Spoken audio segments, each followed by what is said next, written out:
Saya sampaikan sama Pak Jokowi. Semua agama benar menurut pemeluknya masing-masing. Nah, lalu saling hormat menghormati, saling harga menghargai. Jangan menegakkan agama kepada orang yang sudah memeluk agama tertentu. Kan itu sangat menjadi perasaan. Jangan tersinggung dengan ajaran agama lain selama tertulis dalam kitab sucinya masing-masing.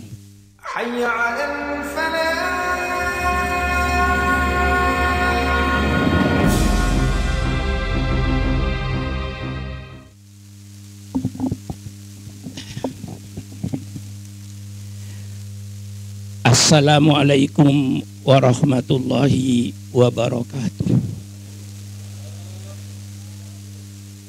Bismillahirrahmanirrahim. Alhamdulillahirabbil alamin. Wassalatu wassalamu ala asyrafil anbiya'i wal mursalin sayyidina wa habibina wa syafi'ina wa maulana Muhammad wa ala alihi wa ashabihi ajma'in. Subhanaka la ilma lana illa ma 'allamtana innaka antal alimul hakim. La haula wa la quwata illa billahil aliyil azim. Amma ba'du. Para habaib yang saya muliakan, wabil khusus imam besar kita Al-Mukarram Habib Rizik Syihab, para habaib lainnya dan para alim ulama lainnya yang tidak mungkin saya menyebut satu persatu dengan tidak mengurangi hikmah saya, takzim saya kepada para ulama yang hadir di tempat ini. Alhamdulillah, dengan segala proses yang panjang, akhirnya juga qul ja'al haqqu wa zaqal batil innal batila kana zahuqa. Dengan segala perjalanan yang Habib jalankan, dengan segala ceritanya, insya Allah wa makaru wa makarallah wallahu khairul makirin. Wa yamkuruna wa yamkurullah wallahu khairul makirin. Kita bersyukurlah berada di negara Republik Indonesia ini yang subur, makmur, segala kekayaannya ada. Barangkali kalau saya katakan negara yang terkaya di dunia ini, mengapa tidak? Tanahnya di atas tumbuh-tumbuhan macam apapun saja. Yang tumbuh di Eropa, tumbuh di kita. Yang tumbuh di padang pasir, tumbuh di kita. Segala macam tumbuh-tumbuhannya ada. Kemudian di bawah tanahnya, di perut buminya, apa yang tidak ada? Semua kekayaan ada. Ini tentu Allah membuat kekayaan alam ini untuk bangsa Indonesia. Saya kalau tidak keliru tahun 55, setiap Bung Karno pidato itu saya ikuti. Tapi saya bukan orangnya Soekarno. Ya. Tapi saya mengikuti segala pidato beliau. Di antaranya yang saya ingat, kalau kekayaan alam ini kita tidak mampu untuk mengelolanya, kata Bung Karno, biarkan saja sebagai harta simpanan yang nanti harus dikelola oleh anak cucu kita sendiri. Lalu kata-kata Bung Karno yang saya ingat, kalau kekayaan alam Indonesia ini diserahkan kepada investor-investor asing, apa yang akan terjadi? Kata Bung Karno, nantinya bangsa Indonesia ini akan menjadi ayam yang mati kelaparan di lumbung padi. Akan menjadi itik yang mati kehausan di sungai. Nah, jangan sampai kita menjadi itik yang mati kehausan di sungai. Kita jangan sampai jadi ayam yang mati kelaparan di lumbung padi. Inilah kekayaan kita ini. Alhamdulillah, kita syukuri kepada Allah Subhanahu wa taala. Alhamdulillah, perjuangan dari perjuangan. Mari kita baca sejarah. Faksusil qososo la'allahum yatafakkarun. Ceritakan oleh engkau Muhammad sejarah dan sejarah. Mengapa ditekankan kepada sejarah? Supaya kita belajar kepada sejarah, sehingga tidak menjadi korban sejarah. Orang yang tidak ingat kepada sejarah nanti pasti akan menjadi korban sejarah. Ingat kepada sejarah. Republik Indonesia ini menurut sejarahnya adanya NKRI ini juga karena para alim ulama. Ketika kita diproklamasikan jam 10 17 Agustus merupakan satu kesatuan, datanglah seorang kolonel Jepang yang saya baca dalam buku riwayatnya, yang mengatasnamakan Indonesia Timur. Kalau 7 kata ini tidak dicabut, Indonesia Timur tidak ikut bergabung, akan pecah menjadi Indonesia Timur dan Indonesia Barat. Padahal jam 10 tadi baru diumumkan kemerdekaan kita. Tanggal 18-nya waktu itu Bung Hatta mengumpulkan lagi orang-orang ini. Setelah dianalisa sangat mengkhawatirkan, takut betul-betul terjadi, maka para ulama lapang dada. 7 kata itu dicabut, diganti dengan ketuhanan yang Maha Esa. Dengan kata-kata Maha Esa itu lebih mahal lagi sebenarnya. Yang aslinya negara Republik Indonesia berdasarkan ketuhanan dengan kewajiban menjalankan syariat Islam bagi pemeluk-pemeluknya. Tidak ada hubungan dengan umat lain itu. Tapi nyatanya mereka tidak setuju. Kalau ini tidak dicabut, maka kami tidak ikut. Akhirnya para ulama dengan lega dicabut 7 kata ini, diganti dengan Maha Esa. Akhirnya berubah. Negara Muslim berdasarkan ketuhanan yang Maha Esa. Itu sebenarnya mahal. Karena kata-kata Esa itu mesti tunggal. Kalau tidak tunggal tidak Esa. Nah, rela seandainya para ulama tadi berpegang teguh kepada tanda tangan yang ada, tidak mau dan menolak, maka NKRI ini tidak ada. NKRI tidak ada. Persilakan yang mau menuntut. NKRI itu ada karena para ulama waktu itu lega menghilangkan yang 7 ini dengan diganti dengan Maha Esa. Maka tidak mungkin orang yang membangun itu mau merusak, itu tidak mungkin. Dan saya kira tidak ada. Ulama oposisi ini tidak ada. Ulama tidak oposisi. Bagaimana kita akan memusuhi negara? Kita dalam negara. Semua ulama paham, ati Allah wa ati Rasul wa ulil amri minkum. Kalau istilahnya Kiai Wahab dulu, Nahdlatul Ulama bekerja sama dengan pemerintah yang sah dalam rangka amar ma'ruf nahi mungkar. Lah disinilah pemerintah yang harus mengerti. Kalau udah lama mengkritikin pemerintah, itu berarti ulama yang senang sama pemerintah, tidak mau cuek, mau dicuekin. Ayo saya tanya, mau dicuekin? Tidak. Kita ini kalau mengoreksi pemerintah berarti kita cinta sama pemerintah, bukan musuhnya. Dalam negara demokrasi misalnya saya berbeda pendapat, panggil oleh pemerintah ke istana, mari bicara satu meja. Apa maunya Pak Sukron, apa maunya Habib Rizik, mari bicara, adu argumentasi, bukan lalu dimusuhi. Karena yang mengkritik itu mahal itu. Orang yang mengkritik pemerintah, kalau kritikannya betul-betul untuk membangun bangsa ini, itu kritikan yang sangat mahal. Kalau perlu orang yang mengkritik itu dibayar. Ya, siapa kayak tukang kritik itu? Gaji tiap bulan 10 juta. Supaya terus mengkritik. Loh, karena ini partner. Jadi kalau ada rakyat yang berbeda, itu bukan musuh. Panggil ke istana. Apa maunya Pak Sukron? Saya akan bisa menguraikan dia dan terbuka. Kalau perlu siarkan secara umum gini. Alasan-alasannya. Ini tidak ada istilah kiai oposisi, itu tidak ada. Tidak ada kiai musuh negaranya, itu enggak ada. Tapi kalau kiai sayang sama negaranya ada. Kiai yang cinta sama negara itu semuanya.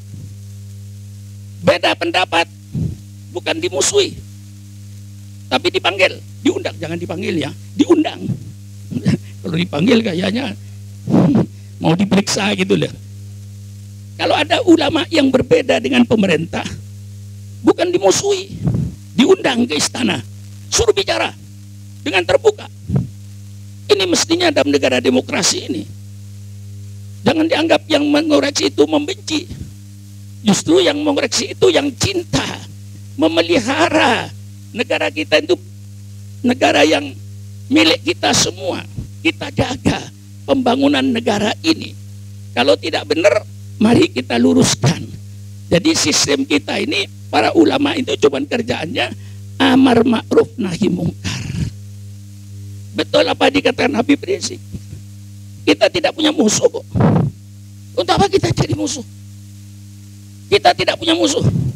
Negara bukan musuh kita. Partai politik bukan musuh kita. Semuanya bangsa, satu bangsa. Untuk ingin bersama-sama membangun bangsa.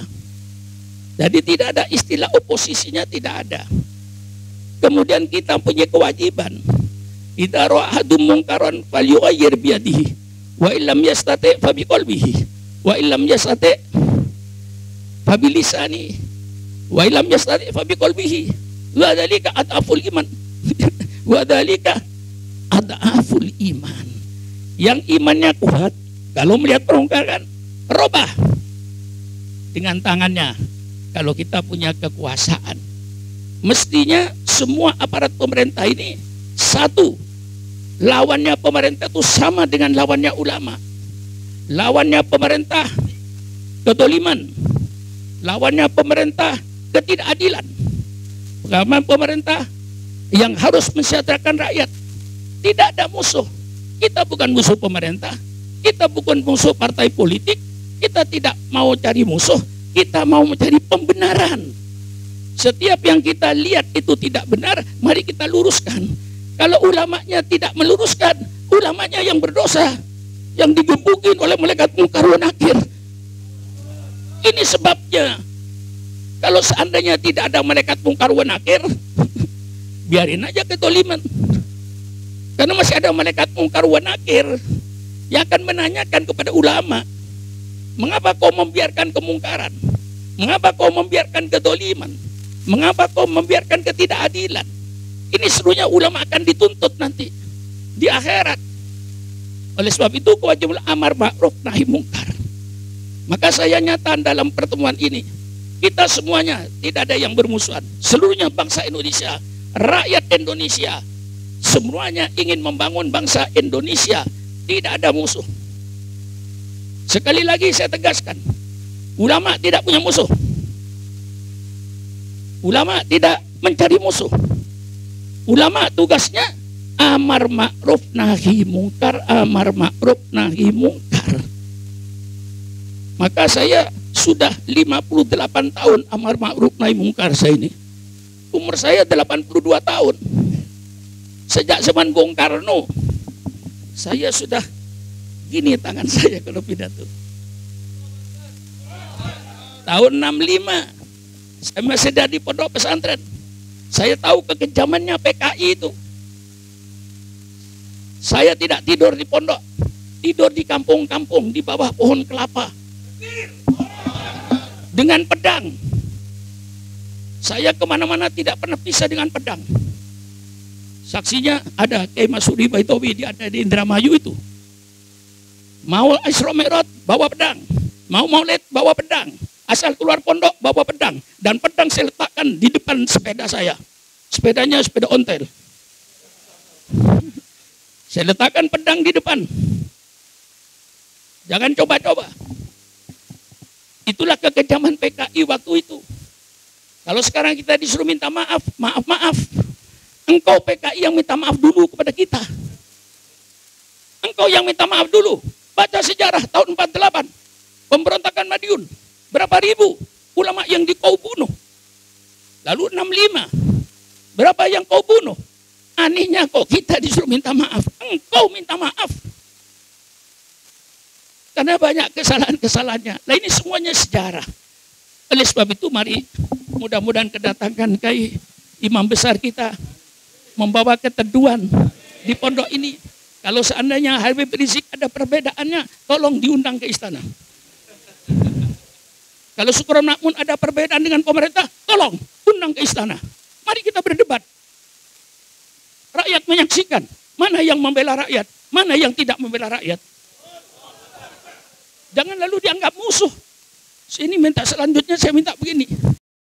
Kalau Kiai Munawir asli, yang tidak ada duplikatnya, asli kan? Satu-satunya Kiai yang asli cuma dia. Insya Allah nggak marah kalau saya yang ngomong. Nah, Kiai Munawir asli. Berarti tidak ada bohong dia. Dan tidak pernah berbohong. Kalau berbohong, robah namanya. Ya. Selama Kiai Munawir tidak pernah berbohong dan tidak mau berbohong, pertahankan kata asli itu. Kalau sudah mau berbohong, cabut. Kiai tidak asli. Ya insya Allah nggak marah beliau itu kalau dengan saya. Ya. Nah inilah saudara-saudara supaya kita memahami dalam negara demokrasi ini. Sekali lagi saya tegaskan, yang berbeda pendapat bukan musuh. Itulah kawan yang paling mencintai. Ya. Yang paling cintai negara itu siapa? Orang yang banyak mengoreksi. Tapi lihat koreksiannya benar apa tidak. Kalau koreksiannya benar. Jadi setiap yang berbeda setelah ini saya menginginkan Syukron berbeda dengan pemerintah. Undang ke istana. Apa maunya Pak Syukron? Masukkan TV semua. Nah, kalau benar apa yang saya usulkan, tolong pemerintah dilaksanakan. Kalau tidak benar, saya dibenarkan. Jadi tidak ada permusuhan itu. Kita dakwakan jalan terus. Ya mengapa? Saya 58 tahun saya hitung berpidato ini. Coba Kiai. 50 tahun, 58 tahun, kawannya cuma ini pagi sore ini. Belum pernah ini lepas dari saya. Selama 58 jam. Dan tidak pernah saya pakai orde baru, orde lama, gak pakai orde-ordean. Yang penting Syukron Makmun, amal ma'ruf nahi mungkar, siapapun yang menjabat pemerintah, siapapun presidennya, siapapun menterinya. Pasti Syukron Makmun amal ma'ruf nahi mungkar. Tolong kalau yang pemerintah kurang setuju, undang saya. Dan pernah saya diundang kok. Cuman sekali. Diundang saya kemukakan. Tentang tulis agama. Habib Rizik. Di laptop dia sudah ada. Dan dia ketik. Kebetulan saya berhadapan-hadapan dengan Pak Jokowi. Tentang toleransi antar umat. Saya tulis. Ketuaan Yang Maha Esa. Mari kita laksanakan dengan sebaik-baiknya. Toleransi antar umat beragama itu kita tegakkan. Tapi sebatas mana toleransi ini? Toleransi bukan pemurtatan. Toleransi bukan pemurtatan. Tapi toleransi itu saling hormat menghormati, saling harga menghargai. Cukup umat Islam dalam toleransinya, jangan mengganggu mereka yang mau beribadah. Cukup. Itu saja. Orang Kristen mau ke gereja, persilakan. Orang Hindu mau ke gereja, persilakan. Kita cukup tidak mengganggu dan menghormati mereka. Sampai di situ. Kalau kita dipaksa untuk membenarkan semua agama, itu berarti pemurtatan. Kita tetap bagaimanapun toleransinya, inna dina indallahil Islam. Sesungguhnya agama yang diridhoi oleh hanya agama.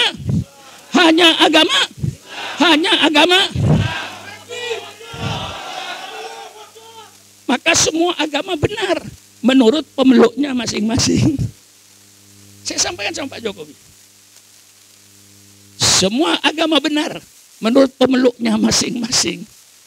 Nah, lalu saling hormat menghormati, saling harga menghargai. Jangan menegakkan agama kepada orang yang sudah memeluk agama tertentu. Kan itu sangat menyedot perasaan. Jangan tersinggung dengan ajaran agama lain selama tertulis dalam kitab sucinya masing-masing. Saling menjaga perasaan. Kalau orang Islam cuma 10 orang, berada misalnya katakanlah di Batak Utara, yang ribuan orang Kristen, orang Islamnya cuma 10 orang, bikin masjid kayak Istiqlal. Wajar nggak? Nggak wajar kan? Orangnya 10 orang. Bikin masjid kayak Istiqlal. Pun juga saya minta kepada kaum Kristen. Kalau kau berada di tengah-tengah umat Islam puluhan ribu, engkau cuma 10 orang. Tolong jangan bikin gereja. Gabung saja gereja yang ada. Itu saya katakan depan Bapak Presiden. Panjang lebar saya. Alhamdulillah. Enggak ditangkap saya. Ya karena dia tahu. Alasannya benar. Nah, ini mari kita ini berdialog. Saya mengharapkan kesejukan. Saya anjurkan pada pemerintah. Kalau Habib Rizik tadi pidato berbeda dengan kemauan pemerintah, tolong diundang ke istana. Ajak berdialog. Insya Allah menang. Pelan-pelan insya Allah menang. Karena kita tidak akan merusak. Kita pasti berpendapat dengan nilai-nilai yang tinggi. Sehingga negara kesatuan ini akan berjalan dengan baik, demokrasi akan berjalan dengan baik. Terutama keadilan. Yang mutlak itu keadilan. Yang harus kita perjuangkan. Ketidakadilan inilah yang membuat kadang-kadang timbul gejolak. Maka keadilan mutlak kita tegakkan. Dan itu termasuk Pancasila. Saya pernah ditanya oleh orang, mengapa Pak Suro menerima Pancasila? Saya jawab, saya terima Pancasila. Karena apa yang ada di Pancasila, dari sila pertama sampai sila kelima ada di Quran. Tapi apa yang ada di Quran belum tentu ada di Pancasila. Batalnya wudhu nggak ada di Pancasila. Betul? Rukun salat tidak ada. Saya bernegara Pancasila. Saya beragama Quran hadis. Bisa dipisah. Saya beragama Quran dan hadis. Dengan ijma dan qiyas. Sebagai sumber hukumnya.